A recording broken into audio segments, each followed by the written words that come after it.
More information comes out about the source of leaks from the FBI and Department of Energy and or public statements regarding China and the source of COVID-19. Also, Iran has started gassing women's dormitories in cities across Iran. And explosions, or an explosion, I should say, has been heard in the Moscow Oblast, a region a region that includes Moscow and just 2 miles from the capital. And China has waded into the Ukrainian situation with a diplomatic proposal. We're here with operator Starsky today as we discuss this and more on The Rundown.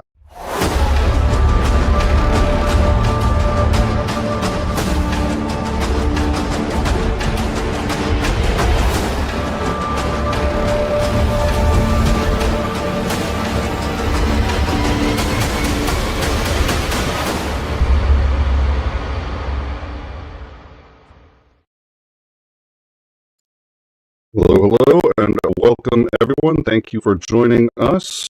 And let me just you're charming again. Of course. All right. How's my audio now? A little bit better. The same. Not much. You need to update your crypto.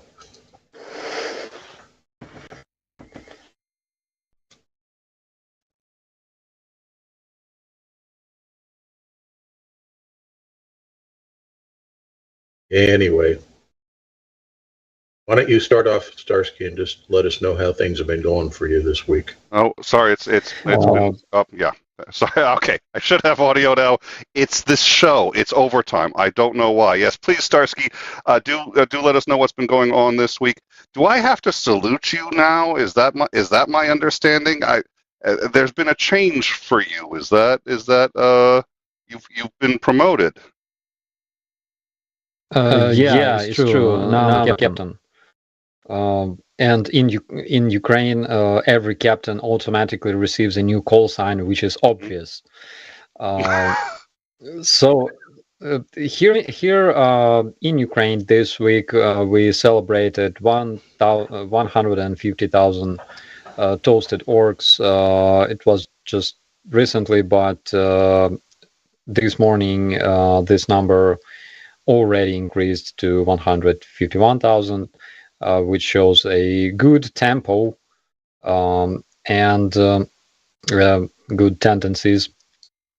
So, of course, because Russians have approximately 2-3 times as much wounded people, we can talk about around 300,000 wounded.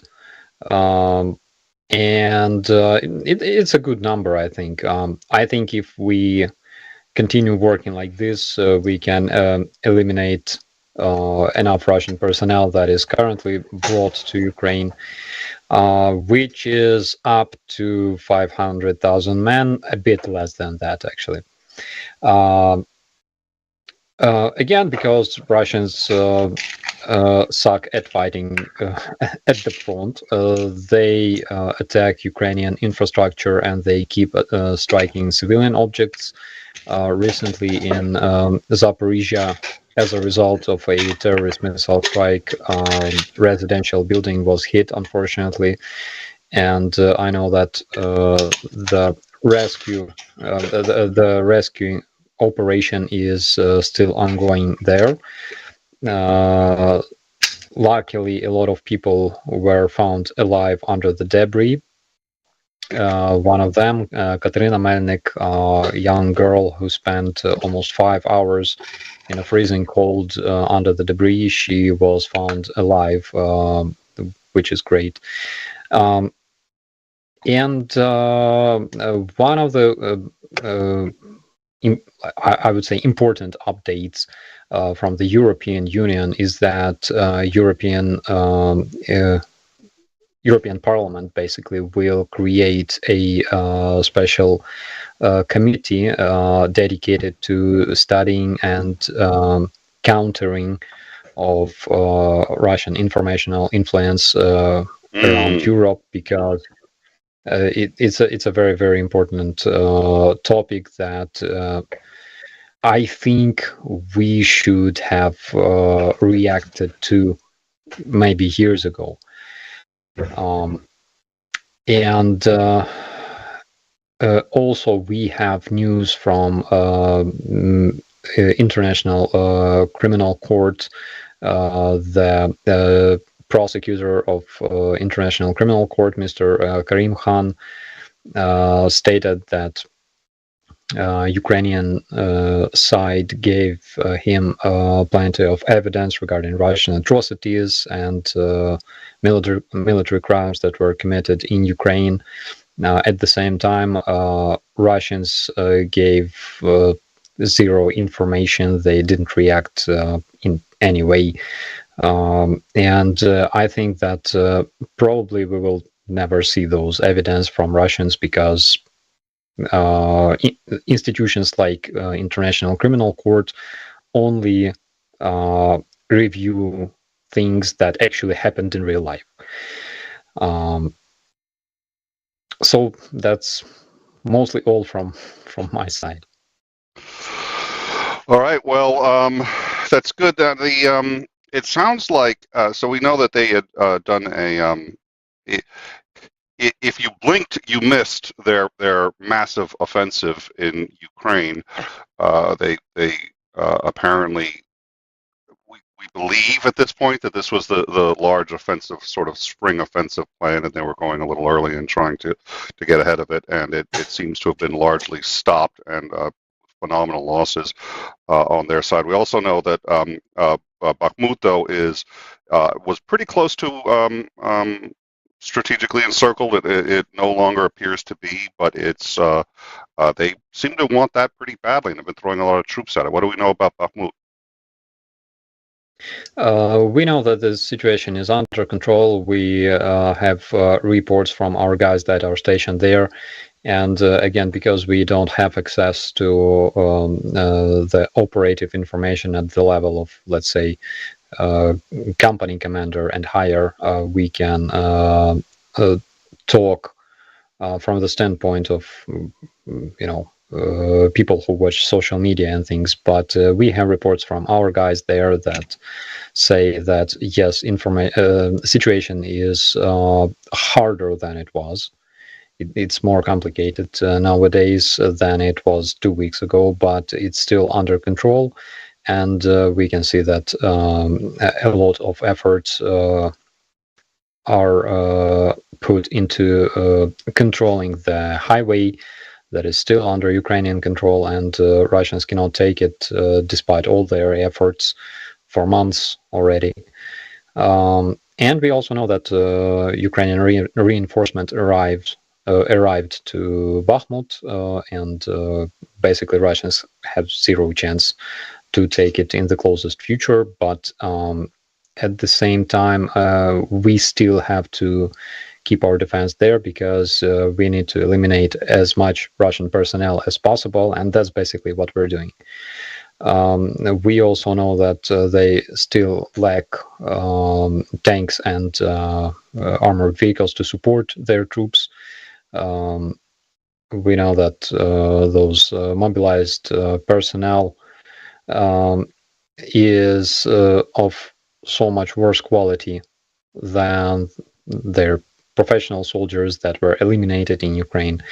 And if we switch to Vuhledar real quick, for example, here I have a statistics that was collected from 26th of January and to 27th of February. And this statistic is basically found on Oryx. And during this incredible, massive offensive operation that Russians were talking about, only in Vuhledar they lost 57 tanks, 19 were completely destroyed, 33 of them were damaged, 4 abandoned, 1 captured.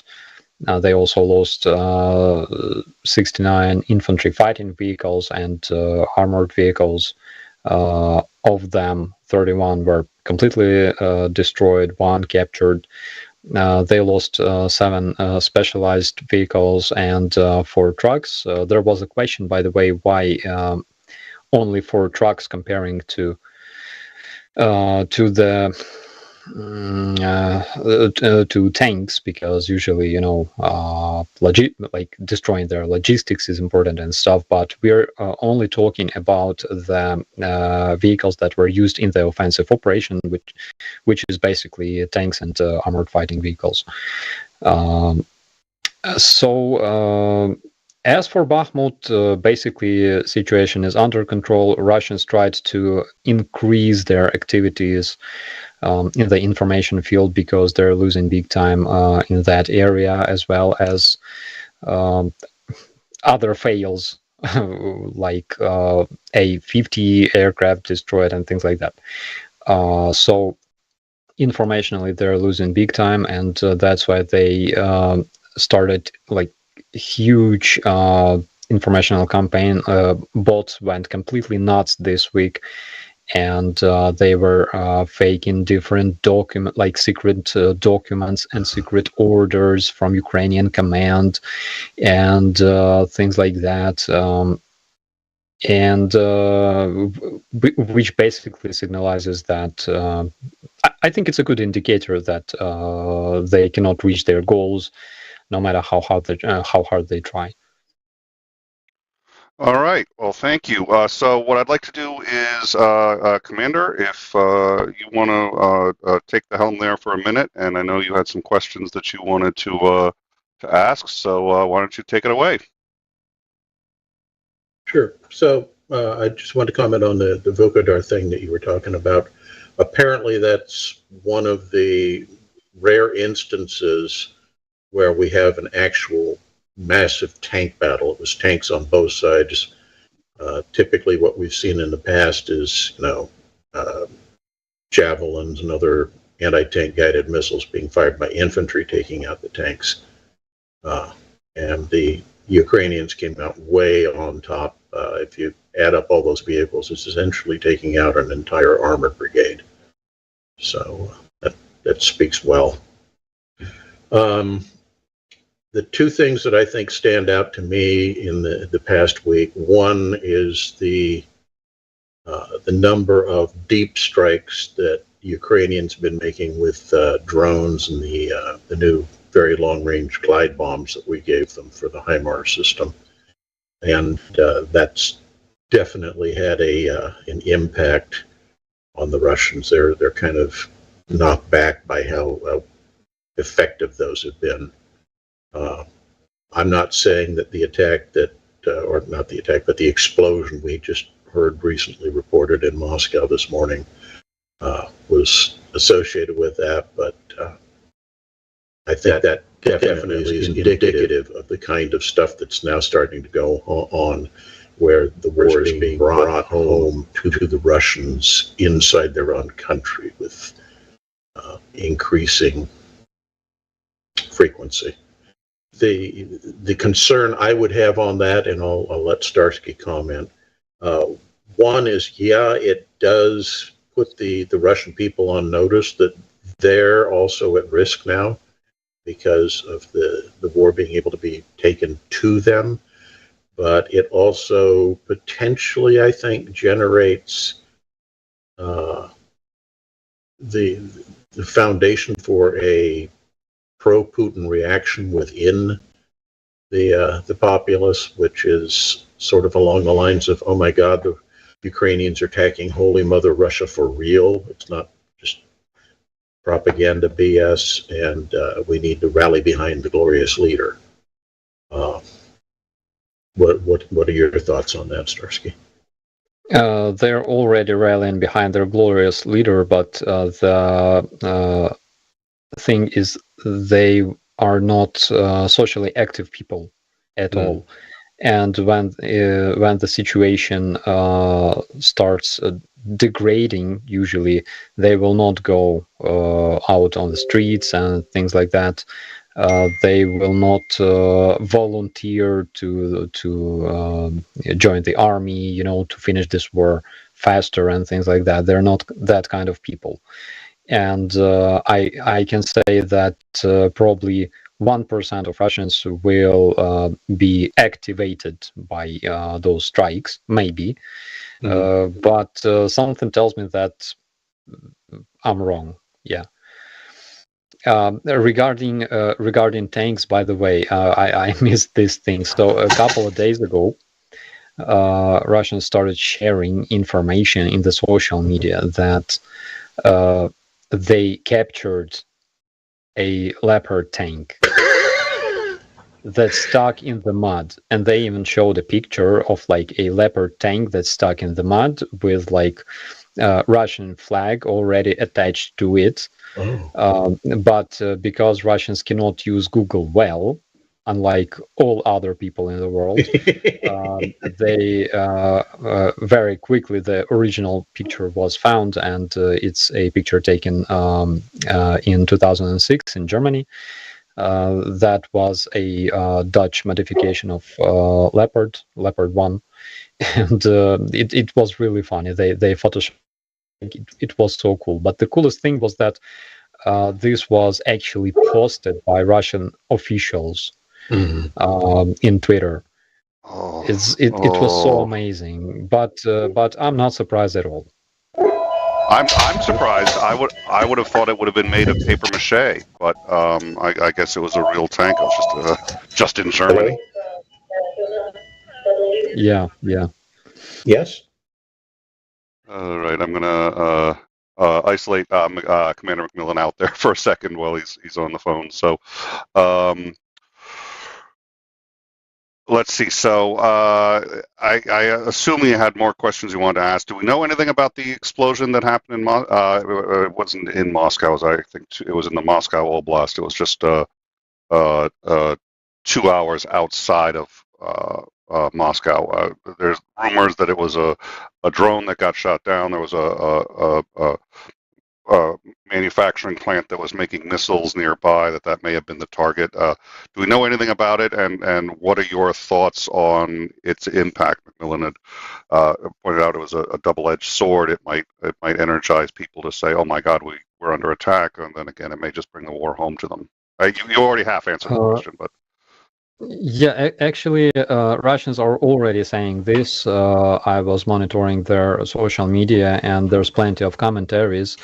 Actually, Russians are panicking. They're saying that now we are bombed. Probably we shouldn't have started this military operation in Ukraine and things like that. And people are scared. Of course, I can understand them. They should be. So as for this explosion, currently we have a bunch of CCTV footage, which doesn't show exactly what happened. But again, there are plenty of facilities in Kolomna, in that town, and only missile producing facilities. However, they produced, I think, missiles for 𝐒𝐬𝐜 manpads, as well as Iskander ballistic missiles. There's also a facility for that produces different military automobiles and things like that. So of course, each of those facilities, I'm sure they're equipped with CCTV cameras as well. Currently, we have no footage. I think that Russians are trying to, at least at this point, they're trying to calm people down, and they try not to talk much about it. However, there's quite a lot of cotton happening in Russia nowadays. Currently, I think it was today, huge fire happened in Krasnodar in the military flight school. Obviously, because those Russian cadets opened a pack of cigarettes, and that happened, like it always happened.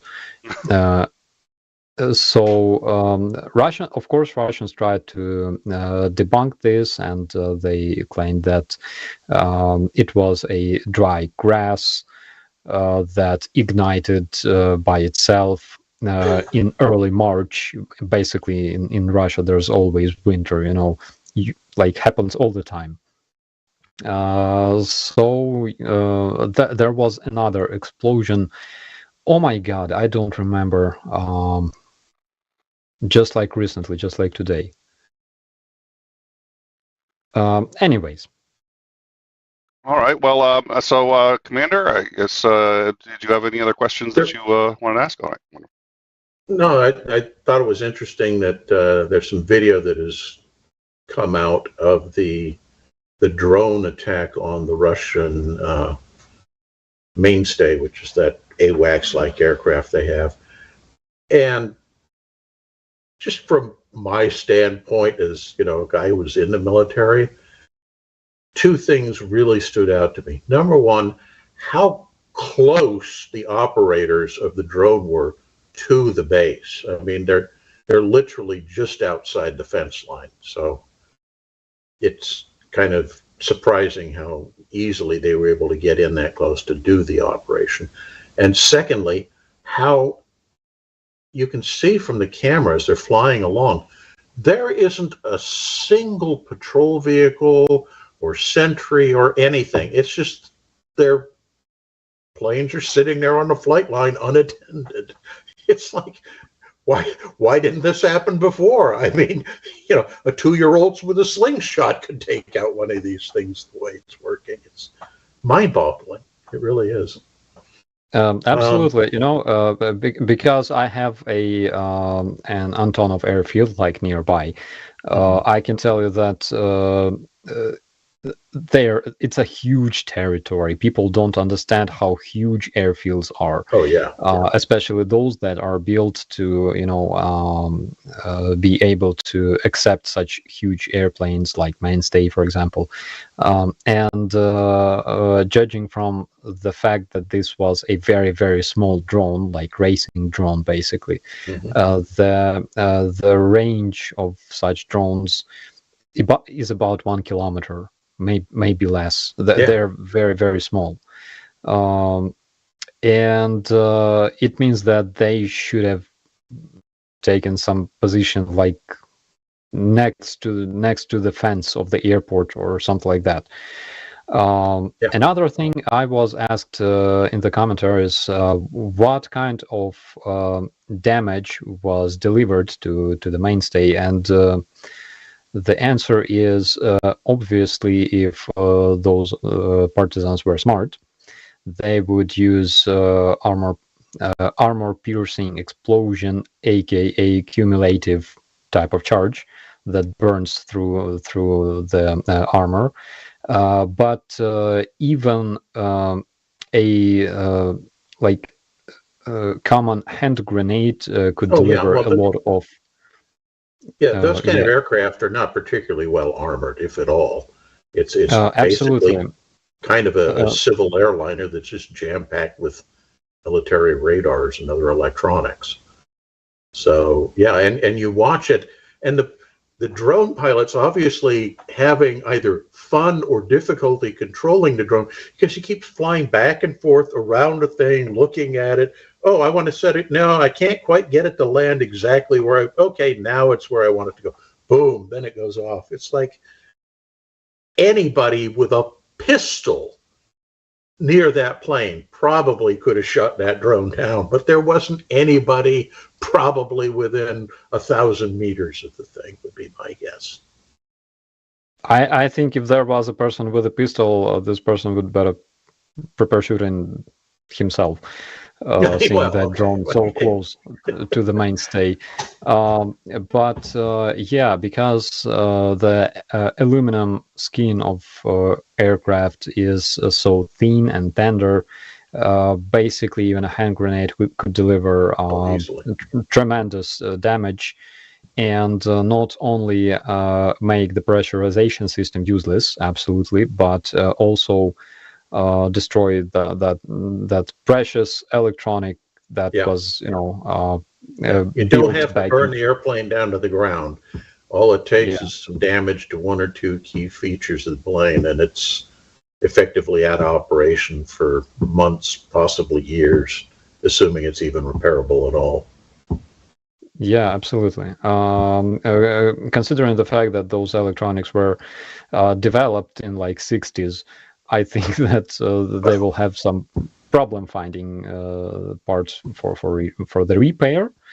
No, But there are vast storehouses of spare parts in Siberia, and they're being mobilized to send all the necessary components to build top-line tanks and missiles to the factories right now. oh yeah, they will have to disassemble like 100 washing machines now to repair that. High-tech washing machines. Let's be honest here. Oh, boy. Well, Yeah, so it's taken on comedic elements. The whole way things are just being botched by the Russian, not just military, but the entire, planned economy kind of thing, of how poorly handled it is. Just mind-boggling. Yesterday there was another like mini disaster in Russia. There was this, I believe, 𝐒𝐤𝐸-76, but I may be wrong. Another huge military cargo airplane that had some testing at the testing facility, and they tested the pressurization system of this aircraft while parked on the ground at the sea level, and it exploded. And because God hates orcs so much, some of them died. Wow. So if you're, this is a news show, it's an informational channel, so I'd like to the Russian citizens who are watching, we've learned a few things that we'd like to share with you. One, be careful where and how you smoke.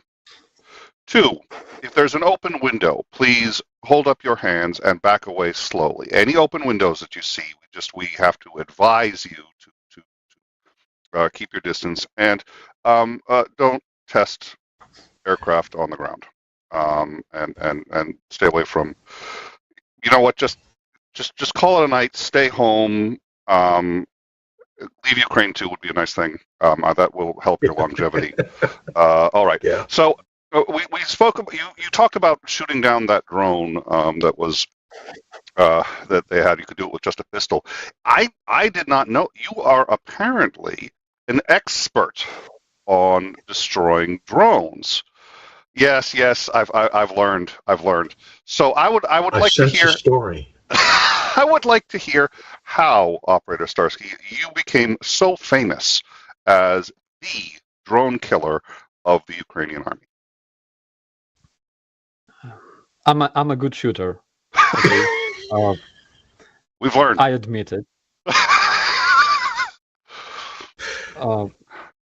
And in 2017, we were on a deployment near the 𝐒𝐤𝐸𝐿𝐴 Bulge.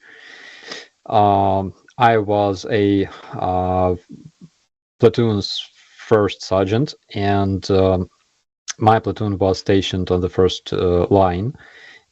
And we had a couple of positions. We had a big problem, actually, because all of our positions were supplied with electricity from a village through a small wire used in the field phone. And it only provides you with like 150 volts, which is not enough to charge your phones, prepare coffee, play World of Tanks. And you cannot win the war if you cannot play World of Tanks. I mean, what kind of war is this? I'd like to... Let me interrupt. We were talking about this yesterday. Two new Russian volunteers that I found, and this was legit. This was straight up. This was real. They were on Twitter arguing and talking about how much Ukraine is just propaganda, all this other stuff, and they're going to join the Russian military. They were talking about they want to volunteer, they want to go over, and their experience was how much time they've put into modern warfare. And I'm sitting there going like, okay, that's it now. The Russians are literally like, okay, how many hours do you have on Modern Warfare? Okay, have you played World of Tanks? Because we will be putting you in a tank. So if you've played World of Tanks, you're going to be a captain. All right, perfect. That's the Russian. What is it? That's how they're getting their soldiers now. It's just sort of like, does anyone here have any experience on Flight Simulator? Okay, you're a new pilot. We're putting you in a MiG. Anyways, I'm sorry for interrupting, but it's just like, that's really, you're not kidding. That really is what they're doing. But please continue. Yeah. Yeah, absolutely. And in case they get to the front lines, they will be so surprised. I tell you this. Are you trying to imply that real life is different from the video game? I'm shocked. Just a bit, like Okay. yeah. So we had a problem on our positions. That's why we were very, very sad. All of our vending machines with Coca-Cola were like warm and things like that, and we could not fight in such conditions at all. So I could not charge the battery of my Apache helicopter hidden in the bushes and things like that. So we asked our supply sergeant for help, and he brought this electrician with like a wire, 2 kilometers of wire, and because he was a really nice electrician, he disconnected my position completely. That's why the next morning I woke up to the sound of dying radio stations. And I decided to go and find this electrician because, you know, we cannot survive without World of Tanks, but even more than that, we cannot survive without radio communication, obviously. So I found them at a different position that was connected. He connected this position during the night, and everything worked. We had some tea. And then we went out to connect my position because it was more important position to that village through a good wire, good cable.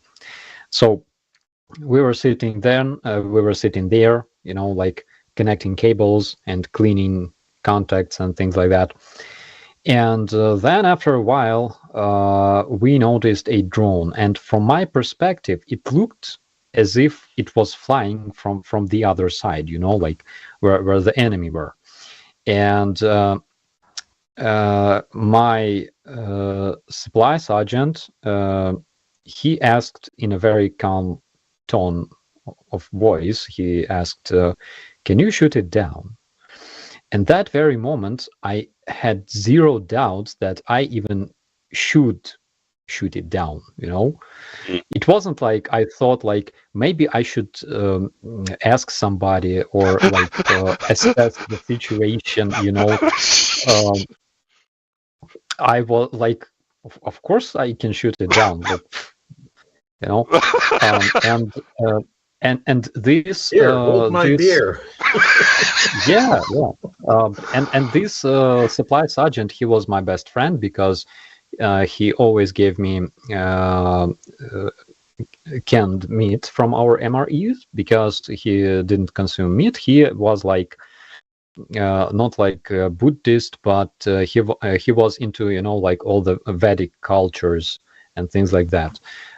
So he was always somewhere there in like 𝐒𝐕𝐜𝐿𝐴, you know, meditating while doing things, and he was always ice cold. And he was like, "I don't think you can shoot it down, and you cannot say such words in my presence, okay?"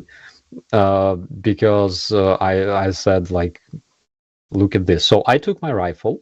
And it took me 5 shots. Then we saw it like buzzing down, like bzz, you know. And this sergeant said, "We can go and pick up the flash card." And in my imagination, I instantly saw like two military awards already, like mine and his. And I was like, okay, so we rushed towards this crash site. And I saw, first of all, I saw very, very sad.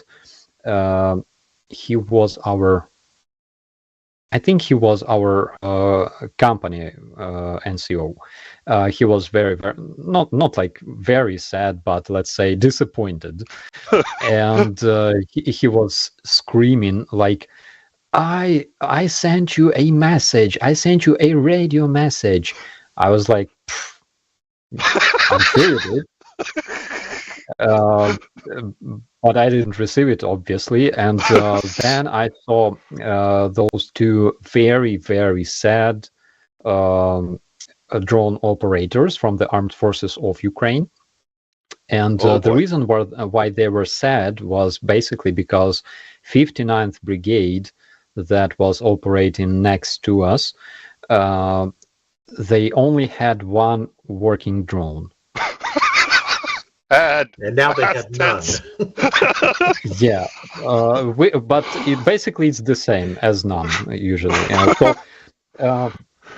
So I helped them to collect the drone. And by the way, one interesting detail was that actually I hit it twice because it was missing a camera and it was missing a propeller. So basically I cut the propeller with a bullet and shot off the camera. So the distance, again, it was probably one of my best shots because the distance was approximately 150 meters, and we're talking about Phantom drone. It's this big, okay. It's not a big target, and yeah, the girl, the drone operator, she was very, very upset because of that. And my guys, they were standing there near their shelter, smoking and laughing, like soldiers usually do, because they don't need a reason to laugh, but if they have a reason, So they were laughing, and they told me that it was a really good shot. They stopped laughing when I said that obviously we will have to pay for this drone as a family, that's why they stopped laughing instantly. And then I received a bunch of calls. First call was from my platoon commander, our CO, and he was very, very, let's say, he was also sad because, whenever such things happen, because we are a family, our platoon is like, one big family. We always have to pay for stuff we do, like together. And another thing was, another call was from our battalion commander, and he said, your shooting skills are perfect, but your tactical skills suck. Oh, dear Lord. And after that, every time some drone was involved into my everyday's life, our guys were like laughing their asses off because, when we had like drones flying or shooting something, they always tried to take my rifle from me. Like, oh, Starsky, look over there. Let's just go grab your rifle. And like, okay, we can do the test now. Oh, dear Lord. So I suppose if it's between a Starsky drone killer or Captain Obvious. Which do you think sounds better? Captain Drone Killer, definitely. Okay. That's perfectly fair. You've earned it. All right. One last thing I want to discuss, and we're gonna wrap it up a little early today. Just give everybody. I know everybody everybody on the panel today has other obligations, so we will be wrapping it up shortly. Before I ask my final question, because I want to talk briefly about China's foray into this, which was slightly unexpected. Just a reminder, we are streaming simultaneously on In Time and on Overtime. Why 2 channels? It's real simple. We are an educational program. Some of our content is news. It's breaking news, what's happening right now. That's what you'll find on In Time. We'll talk about politics, what's going on with world events, COVID, anything that's sort of, you know, if you want to understand what's going on this week, In Time is your channel. But we also like to talk about other topics. We'll talk about philosophy, psychology. We'll do interviews with guests, and we usually keep that on Overtime. If you're interested in the news, you can subscribe to one. If you're interested in the interviews, you can subscribe to the other. And if you like both, you can subscribe to both. But we are doing a subscription drive for Overtime. We want to get that to 1,000 subs. That makes our lives a lot easier. It is not monetized. You can't pin comments. You have limitations in the community tab. So all of that happens until we hit 1,000 subs. So we're dividing the channel into 2 so that you have more choice over which content take, half of it, all of it, whatever works best for you. But for now, we are definitely trying to get that channel up to 1,000 subs. So if you can go to Overtime, if you're on In Time right now, the link is at the top. If you want to do a super chat or donate in any way, that can only be done on In Time because that's the larger channel. It's monetized. You'll find the link to that in the description, and all of our super chats, 100% are going to the charity of Starsky's choice. He chose the 𝐓𝐢𝐸𝐿 volunteer organization. The information for that is also in the description, and we've so far had a lot of super chats and been able to send them a lot of donations, and that's all come from you guys. So thank you all for that. So thank you for your support. Please like, subscribe, and if you like the content, share. That's one of the best things that you can also do to help the channel. It's free. You know, we appreciate donations. We love our patrons. We appreciate our support. But one easy thing anyone can do who likes this content to help us get that content out easier, help us out with the YouTube algorithm. I wish you could shoot that, Starsky. Just like, subscribe. It really does help us out. So now I have had Commander McMillan muted. His dogs have a number of opinions on Starsky's both his aim and his target selection abilities, but we have decided that we'll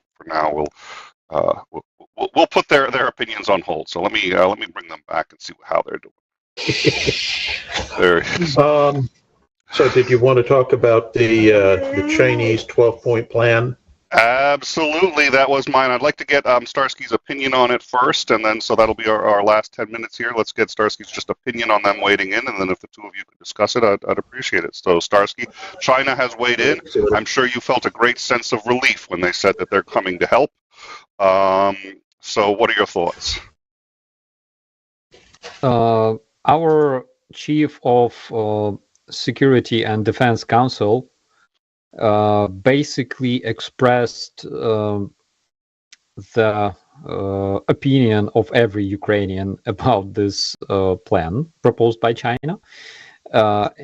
And he said that because Russians killed hundreds of Ukrainian children, thousands of Ukrainian children lost their arms and legs because of this Russian invasion, and of course because they kidnapped tens of thousands of Ukrainian children, bringing them to the Russian territory, basically deportating those kids. There is absolutely no point in talking to Russian terrorists. And he also added that if he had chance, he would kill Putin with his bare hands. And I completely support this point of view.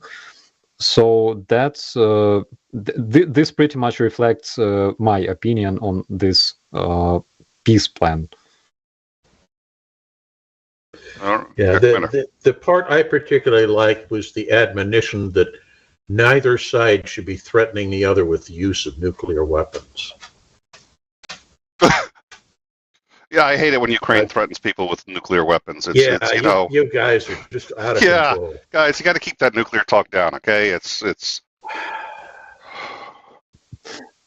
Well, there was a lot of that. They also said that neither side should be committing any human rights violations. Now, Commander, you and I have talked about this before. Curiously, if you read between the lines, it says it's okay if you're committing human rights violations inside your own territory because that's your sovereign right. I did not catch that. You have to literally read between the lines, between two different points, but essentially it kind of is saying that. Now, here's a question. Would Luhansk, Donetsk, those areas, would those be considered Russian territory for the sake of this peace plan? I can't really say. I'm sure that the Chinese would view it from the standpoint of, you know, the Uyghurs and the Tibetans are within their territorial sovereign nation, so they get to do to them what they want. Interesting. So, the takeaway is we talked about last night, I think, is that you have to look at this document from the perspective of the Chinese. Why did China issue this document in the form they did at the time they did? And I think the key takeaway is because it suits Chinese needs. They don't really care less about what's going on in Europe, specifically Ukraine and Russia. The document is there to make themselves look good, because whether the Ukrainians and or Russians embrace that document or not, they still come out looking great because they're the ones who proposed it, and they're, you know, taking over the leadership role on a global stage because the Americans are not competent to do it anymore. They haven't come up with a peace plan, but we did. That's what's at work here. So yes, basically, I could rephrase this document and decrease the number of those points to basically 2 points. Basically summarizing everything, it's enjoy life and celebrate, and that's all. And they look great. They look like peacekeepers, basically. Yeah. You had said, Starsky, a couple months ago, you had suggested that we were talking about the almost hyperbolic friendship between Russia and China, where they said, "Well, we're besties. There's no daylight between us in terms of policy and how we're acting." One of the things that you had said was, "This is actually very dangerous for Russia because China will stab them in the back first chance they get, because the Chinese really aren't that different from Russians in this sense. So they will stab them in the back." Is that still your view? And Commander, do you echo that view? I believe so, because we are not talking about democratic countries. We're talking about countries ruled by totalitarian regimes. And countries that ruled by totalitarian regimes, they are not best buddies. Like they're not best potential partners, in my opinion. Yeah. The thing I think that's important to remember is China is traditionally an inward-looking nation. And when they start flexing their muscles and doing something outside the country, it's because the central government is facing pressure from within. And I think that's kind of what's going on, because we know that China's having difficulty because of COVID is just having huge effect with them. They essentially locked the country down, and people have been out of work for upwards of a year now. So they're under enormous pressure to do something. And the way you get people to forget all their current problems is to point the finger at those filthy foreign devils who are causing all the problem. So whether it's the U.S., or other countries having anything to say about what's going on in the South China Sea, or we're trying to point the finger at everybody, pay attention to what is going on, and we're trying to be the good guys in solving it in Ukraine. It's all about what's really involved is Chinese internal politics. I think that's a large part of what's going on here. So if it gets down to push comes to shove for them, where they really need to do something big, I don't know, if I were part of the Chinese Communist Party's Central Committee, I'd be looking north, where this huge resource-rich, lightly populated area from a country that's now got most of its forces either shattered or committed to a war on the literally the other side of the globe. Yeah, I'd say, this might be an opportune time to do a quick victorious land grab to distract the angry masses. Out of curiosity, Commander, what's your over/under on the at some point in the near future? By that I mean next couple of years, them making some hay, whether it's physical or just in terms of what is it? My brain is fried right now. Apologies. In terms of not political, but making some series, having some event, whether it is some kind of argument, or actually moving in and physically trying to take that land. What's your over/under on that becoming a significant issue in the next couple of years? Again, I think a lot of it depends on what's going on inside China. If they can keep the lid down on internal unrest, placate the new, I hate to use the term, but we'll call it the Mandarin class of all the people who've made money off of the capitalist reforms there. If they can placate them, keep things under control, I don't think that they're likely to start a war with the Russians or anywhere else. I think, however, the reverse is also true. If they continue to get pressure from within to reform the system, to change things, to give people more voice in how the country is governed, then the central government may very well decide that, well, we need that distraction, so they'll try something. Where that something is that they try, I don't know. But I think that's what you do, is you keep an eye on internal Chinese politics to get a sense of whether there's a likelihood of adventurism. All right. Well, thank you, gentlemen, very much. Captain, thank you so much for joining us. It has been a pleasure, as always. Have you got anything coming up in the next couple of days that you wanted to talk about?